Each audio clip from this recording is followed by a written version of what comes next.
Всего одно звено якорной цепи весит примерно как холодильник, а вся цепь целиком может тянуть на вес синего кита.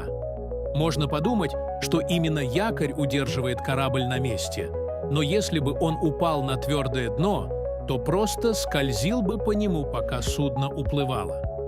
Дело в том, что якорь не просто бросают вниз. Цепь растягивают по дну на сотни метров, прежде чем она снова поднимается к кораблю. Когда волны толкают судно, энергия передается по звеньям цепи. Но обычно ее недостаточно, чтобы поднять всю цепь. Поэтому именно общий вес якоря и цепи удерживает корабль на месте.